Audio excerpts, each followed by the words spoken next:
지난 시간에는 구원받은 사람이 어떻게 살아야 하는가 그 말씀을 드리면서 우리 몸을 하나님이 기뻐 받으시는 거룩한 산제물로 드려야 한다고 했습니다. 그것은 우리의 삶이 예배가 되어야 된다는 말씀이기도 합니다. 어떻게 하면 우리의 삶이 예배가 될 수 있을까요?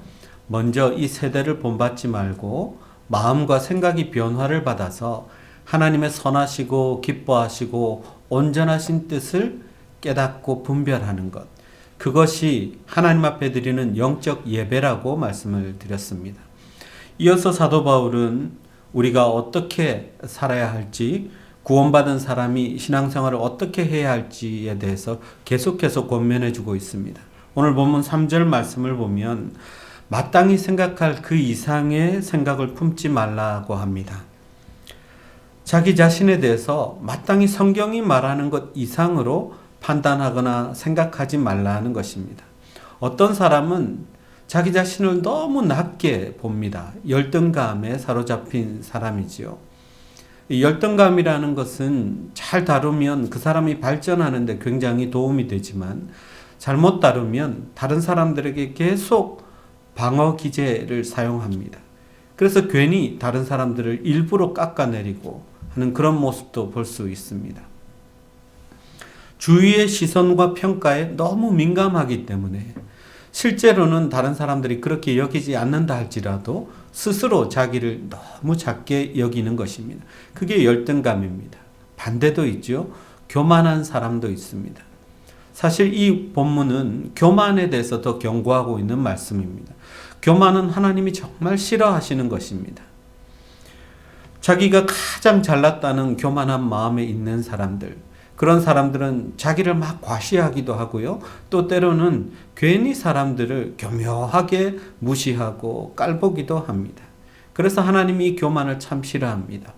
교만한 사람들은요, 하나님도 성경도 자기가 마치 오디션을 봐서 자기 마음에 들면 믿고 따를 것처럼 자기가 심사위원이 되어서 하나님과 성경을 판단합니다. 그러니까 하나님이 좋아하시겠습니까? 하나님이 싫어할 수밖에 없는 것입니다. 교만이 더 큰 문제입니다. 그런데 열등감과 교만에 공통된 뿌리가 있습니다. 그것은 잘못된 자기 인식입니다. 자기 자신을 잘못 생각하는 것입니다. 하나님이 보시는 나, 그것이 우리가 믿고 따라야 할 우리의 모습입니다. 그런데 그것은 무시하고 사람들이 보는 나, 사람들이 말하는 나, 그것이 내 정체성이 되어버리면 열등감에 빠지기도 하고 교만하기도 하고 그렇게 된다는 것이지요. 오늘 본문 말씀대로 마땅히 생각할 그 생각은 바로 하나님이 보시는 나입니다. 하나님이 보시는 나는 어떤 사람입니까? 죽을 수밖에 없는 죄인이지만 하나님이 너무 사랑하셔서 살리신 사람입니다. 우리는 하나님의 자녀가 되었습니다. 하나님의 모든 좋은 것을 누릴 수 있는 상속자로 삼으셨습니다. 심지어 우리 같은 사람을 위해서 하나님의 아들 독생자 예수를 죽이시기까지 했습니다. 그만큼 귀한 존재가 바로 우리들입니다. 하나님이 보실 때는 나는 그렇게 존귀한 사람입니다. 그런데 하나님이 보시는 나에 대한 생각이 없으면 나를 너무 낮추어 보기도 하고 또 너무 교만해서 다른 사람을 무시하기도 하고 그렇게 한다는 것이죠. 공동체 생활에 교회를 다니면서 신앙생활하는 데 있어서 이것은 굉장히 중요한 것입니다. 우리가 하나님이 보시는 나의 모습을 그대로 믿고 받아들인다면 우리는 감사할 것밖에 없지요. 하나님의 은혜 감사하면서 겸손히 하나님을 의지하면서 살 것입니다. 하나님, 지금까지 내가 살아온 것은 다 하나님의 은혜입니다. 앞으로 내가 살아갈 것은 하나님께 드리는 나의 선물입니다. 그렇게 살지 않겠습니까? 하나님께서 또 나눠주신 믿음의 분량대로 지혜롭게 생각하라는 말의 이 말의 원어를 보니까요, 아주 냉철하게 생각하라는 뜻입니다. 감정에 휩쓸리지도 말고 더하지도 덧붙이지도 또 감추지도 말고 있는 그대로 정확하게 생각하라는 말씀입니다. 여러분, 냉정한 것과 냉철한 것은 다른 것이지요. 너무 감정적으로 오버해서 호들갑 떨고 막 좋아했다가 또 막 실망했다가 그렇게 하지 말고 균형감 있게 아주 냉정하게 냉철하게 정확하게 판단하라는 말씀입니다. 이것이 구원받은 사람, 복음을 받은 사람들의 살아가는 모습입니다. 자, 그러면 이런 사람들이 모인 우리 공동체는 어떻게 살아가야 할까요? 사도 바울은 한 가지를 우리에게 부탁합니다. 예수 그리스도를 머리로 하는 공동체, 서로 몸을 이루어서 한 몸을 이루라는 것입니다. 동일하게 예수 그리스도를 머리로 삼고 있는 많은 사람들이 모여서 하나의 몸을 이루는 것, 그것이 교회입니다. 그 삶이 곧 신앙생활이라는 것입니다. 여러분, 그러면 이 몸은 어떻게 움직여야 할까요? 머리의 뜻대로 움직여야 하는 것입니다. 머리의 명령을 받아서 움직이는 것이죠. 만약 머리의 지시를 받지 못하거나 머리의 지시와는 상관없이 자기 마음대로 행동한다면 그건 장애가 있는 사람이 되는 것입니다. 여러분, 제가 어렸을 때 늘 학교를 다녀오는 길에 시장을 통과하게 됩니다. 근데 우리 동네 작은 시장이에요. 큰 시장도 아닌데 거기 보면 이 닭 잡는 분이 계셨어요. 근데 닭을 어떻게 잡느냐 하면 요즘은 어떻게 하는지 모르겠지만 닭의 목에 칼로 이렇게 그은 다음에 통에다가 넣어요. 그러면 그 안에서 막 닭이 날뜁니다. 반쯤 잘린 머리를 가지고. 왜 그러냐면 이제 피를 다 뿜어내야 되는 거예요. 피 빼느라고 아마 그러는 것 같아요. 근데 그 소리가 너무 무섭게 들리는 거 있죠. 위에다가 뭘 덮어놨는데 저게 뚜껑이 열리면 어떡하지? 그 반쯤 달린 목으로 닭이 이곳저곳 다 뛰어다니면 어떡하지? 그 어린 마음에, 여린 마음에, 그 상상이 굉장한 공포를 주었던 기억이 있습니다. 생각해도 끔찍하죠, 여러분. 머리 없는 닭이 다닌다고 생각해 보십시오. 막 미쳐 날뛰는 거죠. 신경은 살아 있으니까. 교회가 예수 그리스도를 머리로 하지 않고 각자가 살아서 날뛰는 성도들이 있으면 교회는 혼란스러워집니다. 그냥 난장판이 되어버립니다. 모두가 다 예수 그리스도께 붙어 있어야 하고요. 예수 그리스도의 말씀을 받아서 자기의 역할을 잘 감당하는 공동체가 되어야 합니다. 그게 한 몸을 이루는 것이죠. 4절을 보니까 한 몸에 많은 지체를 가졌고 각 지체는 서로 다른 기능이 있다 그럽니다. 여러분, 우리가 한 몸을 이루고 있지만 똑같은 게 아니에요. 서로가 하는 기능이 다 다르다는 것입니다. 사람의 신체로 치면 누구는 간, 누구는 장, 누구는 위, 이런 기능들을 다 하고 있는 거예요. 그런데 이 모든 기능들이 어떻게 되어 있습니까? 연결되어 있어요. 하나의 장기가 예를 들어서 간이 나 이제 좀 쉴래, 나는 일 안 할래, 그렇게 하면 다른 모든 연결되어 있는 장기가 지장을 받습니다. 그렇지 않겠습니까? 근데 하나님은 그걸 하나로 다 만들어서 서로 협력하면서 잘 살 수 있도록 우리를 만드셨어요. 그래서 우리는 서로를 위해서 존재하는 그런 사람들입니다. 하나님이 우리를 한 몸으로 만드시고 우리를 지체라고 부르실 때는 서로에게 지체가 된다 그랬습니다. 그러니까 다른 사람들, 서로를 섬기도록 만들어져 있습니다. 결코 신앙생활을 혼자 하는 게 아니에요. 다른 사람들 섬김으로 나도 믿고 그 믿음을 실천하는 것입니다. 다른 사람을 섬기지 않고 그렇게는 불가능한 것이 신앙생활입니다. 서로를 위해서 자신을 희생해서 섬길 때 그 사람도 섬김을 받고 살고 나도 살 수 있는 것입니다. 다른 말로 하면 내가 살아가는 것도 다른 지체들 덕분입니다. 나를 위해서 기도해주고 나를 위해서 봉사해주고 섬겨주는 사람들 때문에 우리가 한 몸으로 존재하고 있습니다. 그래서 서로 섬기는 것이 참 중요합니다. 라이얼 왓슨이라는 사람이 쓴 생명조류라는 글이 있습니다. 여기에 보면 남아프리카에 있는 흰개미 탑을 잘 설명하고 있습니다. 이분이 흰개미 탑을 연구를 해봤더니요, 그 개미의 탑이 마치 사람 몸처럼 움직이더라는 거예요. 어떻게 그 작은 개미들이 그렇게 될 수 있을까요? 이 흰개미 탑 안에는요, 사람의 장기처럼 위 역할을 하는 부분, 또는 간 역할을 하는 부분, 뭐 이런 모든 기관들이 있는 것처럼 아주 유동적으로 아주 자연스럽게 모든 활동이 흘러간다는 것입니다. 참 놀랍죠. 개미들이 그런 장기가 있다는 게 아니라 개미들이 모여서 행하는 행동이 다 인간의 그런 장기가 하는 역할들을 다 하고 있더라는 것입니다. 하나님이 얼마나 신기하게 만들어 놓았는지 모릅니다. 과학자들은 도대체 어떻게 이 흰개미탑이 그렇게 마치 한 몸처럼 흘러갈 수 있을까, 움직일 수 있을까 연구를 했습니다. 그랬더니 페로몬이라는 물질이 계속해서 나오는 거예요. 그게 뭐냐면 여왕개미가 흘려보내는 메신저 혹은 호르몬 같은 건데요. 이 전달을 받은 흰개미들이 다른 개미들한테 전달하고 그렇게 해가지고 그 많은 개미들이 마치 한 몸처럼 움직이고 있더라는 것입니다. 교회는 그런 곳이어야 합니다. 성령께서 우리에게 메시지를 주면 그 메시지를 받은 사람들이, 그 은혜를 받은 사람들이 옆 사람에게 또 나눠주고 또 나눠주고 은혜를 전하고 하면서 한 몸처럼 이루어지는 것, 그것이 바로 교회라는 것입니다.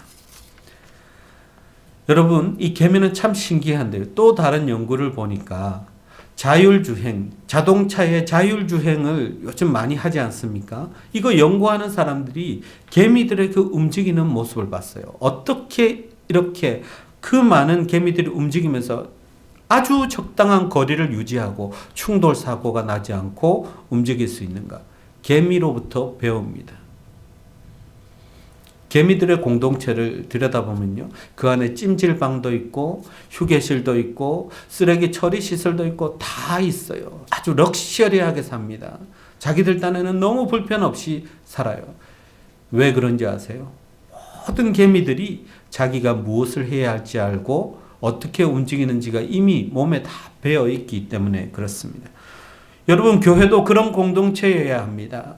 모든 성도들이 하나님의 은혜를 받고 그 은혜를 다른 사람을 위해서 사용하고 흘려보내고 예수 그리스도의 말씀을 따라 한 몸으로 움직일 때 그 공동체, 그 교회는 생명력이 넘치는 공동체가 될 수 있는 것입니다. 자, 여러분, 그러면 여러분이 각자가 어떤 기능을 가지고 있을까요? 그래서 이제 사도 바울은 은사에 관한 말로 넘어갑니다. 우리가 머리이신 예수 그리스도를 잘 섬길 수 있도록 하나님은 우리 모두에게 은사를 주셨습니다. 그것을 영어로는 gift라고 그렇게 이야기하죠. 선물입니다. 하나님이 우리 모두에게 은사를 선물로 주셨습니다.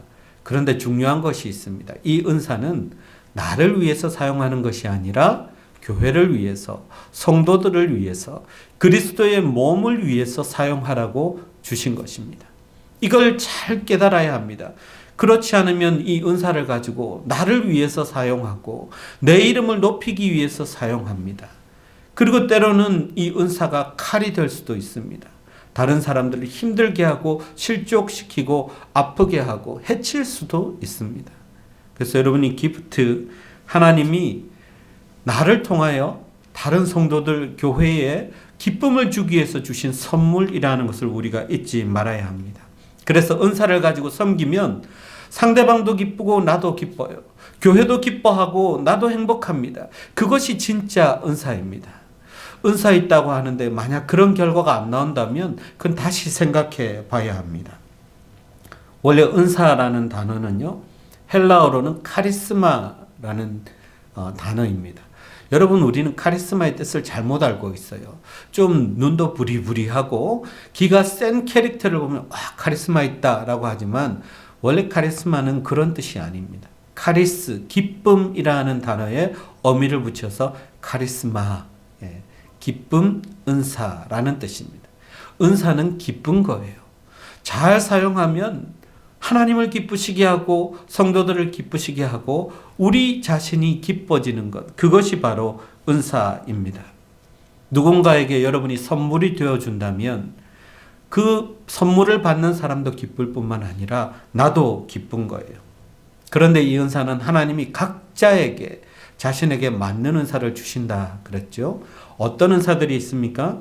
오늘 본문을 봐도 예언의 은사, 섬김의 은사, 가르치는 은사, 위로하는 은사, 구제하는 은사, 다스림의 은사, 긍휼의 은사, 등등이 있습니다. 여러분의 은사는 어떤 것입니까? 그런데 여러분, 그 은사 아껴서 뭐 할 겁니까? 우리 속담에 아끼면 똥 된다라는 말이 있습니다. 아이, 목사님, 그게 무슨 속담입니까? 속어지.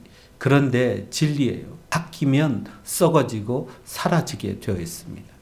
하나님이 여러분에게 반드시 주신 은사가 있는데, 하나님이 넘치는 은혜를 여러분에게 주셨는데, 그거를 다른 사람을 위해서 사용하지 않고 은혜를 흘려보내지 않으면 그거는 썩어버립니다. 그러면 우리의 영혼도 병들고 우리의 육신도 병들게 되어 있습니다. 하나님이 주신 그 축복, 기쁨, 은사, 은혜 다 나누라고 주신 것입니다. 우리가 흘려보내면 또 채워집니다. 더 새로운 것들이 주어집니다. 그런데 그거 아끼고 있으면 썩어버리는 거예요. 하나님이 여러분에게 주신 은사가 무엇입니까? 여러분은 어떤 것으로 다른 사람을 기쁘게 할 수 있고 교회를 섬길 수 있습니까? 아낌없이 섬겨야 합니다. 사용하지 않는 은사, 흘려보내지 않는 은혜가 우리를 힘들게 하고요. 공동체를 힘들게 합니다. 자기 자신이 스스로 먼저 힘들어져요.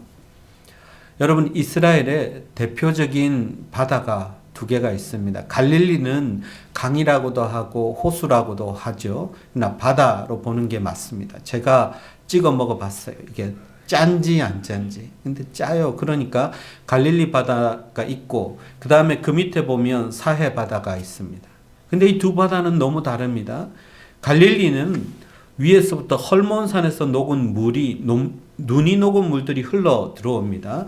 그리고 이것이 요단강을 통해서 흘러나갑니다. 물이 들어오고 나가니까 물이 깨끗한 거예요. 물이 들어오고 나가니까 깨끗할 뿐만 아니라 그 속에서 계속 샘이 솟습니다. 그러니까 그 물은 깨끗하고 맑고 생명력이 넘칩니다. 그곳에 생물들도 있어요. 물고기도 많이 잡힙니다. 그런데 그 주변도 얼마나 아름다운지 모릅니다. 생명력이 넘치니까요. 사해바다는 정반대입니다. 물이 들어오기만 하고 나가지는 않습니다. 고여있고 계속해서 증발만 하니까, 햇빛이 너무 뜨거워서 증발하니까 남아있는 그 물들이 아주 진한 농도의 광물질, 그리고 소금 이런 것들로 꽉 차 있습니다. 그러니까 그 사해바다에는 말 그대로 생물이 살지 못합니다. 물고기도 없어요. 거기 있는 머드팩은 여러분이 좋아하실지 모르겠지만 그 물을 만약에 들이키거나 하면 치명적인 질병을 얻을 수도 있습니다. 그런데 그 사해바다 주변을 보니까요, 상막하기 그지없습니다. 생명이 없으니까요. 그리고 요즘은 보니까 1m씩, 1년에 1m씩 그 수면이 내려가면서 주변에 있던 물이 빠지면서 싱크홀이 곳곳에 뻥뻥뻥 뚫려 있습니다. 그러니까 얼마나 위험하고 얼마나 보기가 안 좋은지 몰라요. 여러분, 갈릴리 바다처럼 신앙생활하는 분이 있습니다. 가진 은사, 받은 은혜 잘 흘려보내고 그런 사람은 늘 생명력이 넘쳐요. 속에서는 샘솟는 기쁨이 있습니다. 봉사하고 헌신하는데 주시는 기쁨은요, 세상 어디에서도 느낄 수 없는 기쁨입니다. 이분의 신앙생활은 그 주변에 그분을 좋아하는 사람들은 늘 사람들도 모여들게 되어 있고요. 생명력이 넘치는 삶입니다. 근데 사해바다처럼 사는 분이 있어요. 아무리 은혜를 갖다 퍼부어도, 그렇게 은혜가 들어가도 조금도 그것을 흘려보내지 못합니다. 다 썩여버리고요. 다 증발시켜버리고요. 밑에는 쓴뿌리, 광물질 같은 쓴뿌리, 그런 것만 남아있고요. 주변에 뻥뻥 뚫려 있어요. 주변에 좋아하는 사람들도 별로 없고 싱크홀처럼 그냥 뻥뻥 뚫려버린 관계들, 꼬여버린 관계들처럼 살아가는 사람들이 있습니다. 여러분, 우리는 갈릴리 바다 같은 사람이 되어야 합니다. 사해바다 같이 믿어서는 안 됩니다. 우리 교회에서 내가 어떤 존재냐, 내가 어떤 사람이냐를 보면 그 사람이 갈릴리 바다 같은 존재인지 아니면 사해바다 같은 존재인지 알 수 있을 것입니다. 각자가 받은 은사가 다릅니다. 교회 안에서 할 수 있는 기능도 다르죠. 그 중에 중요하지 않은 것은 하나도 없습니다. 다른 사람이 받은 은사 부러워할 필요 없어요. 내게 주신 은사를 잘 개발하고 발전시키면 되는 것입니다. 모두가 필요한 것입니다. 내 은사로 잘 섬기면 됩니다. 노래를 잘하면 찬양팀으로, 찬양대로, 또 가르치는 걸 잘하면 교사로, 섬기는 걸 잘하면 잘 섬기는 일로 얼마든지 우리가 할 일이 있습니다. 각자의 은사대로 섬기십시오. 하나님을 기쁘시게 하고 여러분 가운데도 기쁨이 넘쳐나게 될 것입니다. 자, 그런데 이렇게 은사를 사용할 때 반드시 생각해야 될 것이 있는데요. 은사를 사용할 때 어떤 태도로, 어떤 마음가짐으로 하느냐 하는 것입니다. 제가 이 모든 은사들을 설명하면서 공통적으로 쓴 단어가 있습니다. 무슨 말을 제일 많이 했죠? 섬기라는 말을 제일 많이 했습니다. 섬기는 것입니다. 은사는 섬기는 것이지 휘두르는 것이 아닙니다. 은사는 기본적으로 섬기기 위해 주어진 도구이기 때문에 우리가 그 은사를 사용할 때는 항상 나보다 남을 낮게 여기는 마음으로 다른 사람을 섬기는 관점에서 이 은사를 사용해야 한다는 것입니다. 자칫 이 은사를 가지고 다른 사람들을 이용하거나 혹은 다른 사람보다 더 높은 자기 과시욕에 쌓이게 되면 이 은사를 가지고 다른 사람들을 힘들게 할 수 있으니까요. 또 하나 중요한 것이 있습니다. 진정한 은사라면 내가 그 은사를 사용할 때 딱 밑바탕이 되어야 되는 것이 있습니다. 그게 뭐냐면 사랑입니다. 은사는 사랑으로 하는 것입니다. 사랑으로 섬기는 것입니다. 그래서 사랑이라는 것은요, 은사의 연료와 같습니다. 어떻게 우리가 그 은사를 사용하느냐? 사랑을 가지고 사용하는 것이죠. 여러분, 사랑이 없으면 은사가 섬김이 될 수 없습니다. 섬김 같아 보이지만 은근히 자기를 과시하거나 또 자기 뜻대로 다루기 위해서 사용할 수 있게 되는 것이죠. 그래서 사도 바울은 은사를 사용할 때 정말 강조한 것이 사랑으로 하라는 것입니다. 오늘 소개한 이 모든 은사도요, 사랑이 없으면 일이 되어버립니다. 일이 되어버리면 피곤하죠. 힘들죠. 오래 할 수가 없습니다. 하지만 이 모든 것을 사랑으로 하면 할수록 즐겁습니다. 사랑은 은사의 연료와도 같습니다. 계속해서 사랑으로 하면 얼마든지 그 은사를 사용할 수 있습니다. 하나님을 사랑하는 사랑, 이웃을 사랑하는 사랑, 어떻게 보면 똑같은 것입니다. 그 사랑하는 마음으로 섬겨야죠. 오늘 본문 9절을 보면 사랑에는 거짓이 없나니 그렇게 말합니다. 사랑으로 해야 은사가 진짜 은사가 될 수 있고 진짜 섬김이 될 수 있는 거죠. 고린도전서를 보면 은사에 대해서 더 많은 은사들을 적고 강조하고 있는 장면이 나옵니다. 사도 바울이 고린도전서 12장에 은사의 목록을 쭉 이야기합니다. 그렇게 쭉 하고 나서 바로 13장을 어떻게 시작하냐면 내가 사람의 방언과 천사의 말을 할지라도 사랑이 없으면 소리나는 구리와 울리는 꽹과리가 되고 예언을 하고 비밀과 지식을 알아도 사랑이 없으면 아무것도 아니고 구제와 섬김도 사랑이 없으면 아무 유익이 없느니라. 여러분, 은사 목록을 쭉 말한 다음에 그러나 사랑이 없으면 이 모든 것이 소용없다. 그렇게 이야기하는 겁니다. 그리고 나서 바로 고린도전서 13장이 나오죠. 사랑은 오래 참고 사랑은 온유하며. 그래서 고린도전서 13장 사랑장이 등장하는 것입니다. 이 말은 모든 은사는 사랑을 통하여 하라 이런 말씀입니다. 사랑 없이는 은사를 사용하지 말라. 사랑을 가지고 은사하라는 것입니다. 여러분, 그렇다면 교회는 어떤 곳입니까? 서로 지체가 되어줘야 되고 서로 각자의 은사를 가지고 내 앞에 있는 성도들을 섬기는 것입니다. 그것이 바로 교회입니다. 서로가 서로를 섬기고 사랑하는 것입니다. 근데 어떤 분들은 그렇게 얘기하죠. 왜 날 섬겨주지 않느냐고, 왜 날 사랑해주지 않느냐고. 그 말은 그분이 섬기지 않는다는 뜻입니다. 그분이 사랑하지 않는다는 뜻입니다. 여러분, 누군가를 사랑하고 섬겨보십시오. 그 순간에 나도 사랑받고 나도 섬김을 받을 수밖에 없습니다. 그래서 사랑을 갖고 섬기는 것, 섬기면서 사랑하는 것, 이 모든 것은 자기 자신에게 다 돌아오게 되어 있습니다. 그런 사람들, 그렇게 믿는 사람들의 삶의 모습은 아름다울 수밖에 없습니다. 하나님이 기뻐 받으시는 아름다운 예배가 될 수밖에 없다는 말씀입니다. 여러분, 사랑이 무엇입니까? 사랑은 한마디로 말하면 눈높이입니다. 내 눈높이에 다른 사람을 맞추는 게 아니라 상대방의 눈높이에 나를 맞춰주는 것. 그것이 사랑의 시작입니다. 사람들은 그때 나와 눈높이를 하고 있는 사람에게서 동등하다는 느낌을 들 수 있고요. 또 공감도 할 수 있고요. 전해주는 사랑도 아무 오해 없이 받을 수 있습니다. 사랑은 눈높이입니다.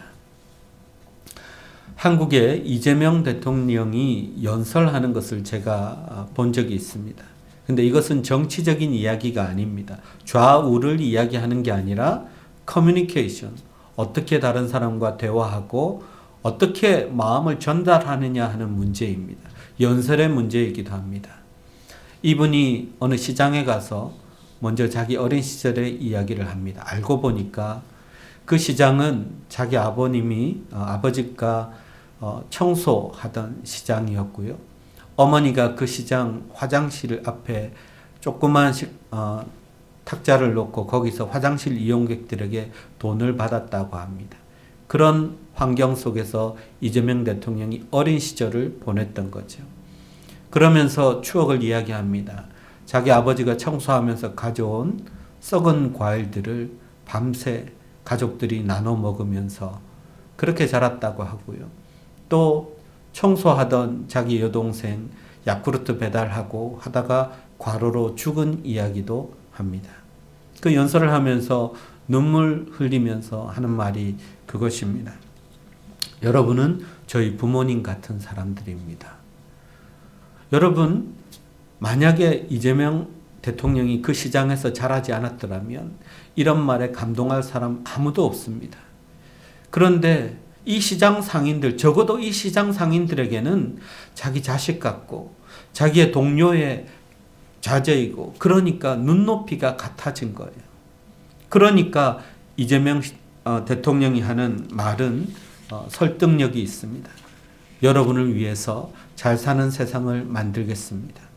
누구보다도 설득력 있는 연설이 되는 거죠. 여러분, 누군가가 여러분에게 여러분을 이해합니다, 여러분을 안다, 여러분을 압니다 라고 이야기할 때 내가 겪은 거 하나도 겪어보지 않은 사람이 이해한다, 안다고 하면 여러분, 그거는 조롱하는 것이지요. 그러나 실제로 겪고 실제로 같은 아픔과 같은 어려움을 겪고 내가 이해합니다, 압니다, 여러분이 내 부모님 같은 분입니다 라고 하면 그 말에는 진실성이 따를 수밖에 없는 것이죠. 여러분을 사랑합니다.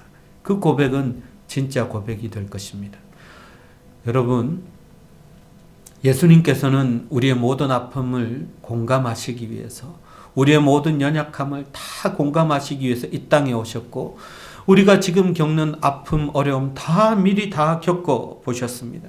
우리가 지금 힘들어하고 아파하고 걱정하고 두려워하는 모든 것들을 우리 주님은 다 아십니다. 그런 주님께서 우리에게 다 안다라고 말씀하십니다.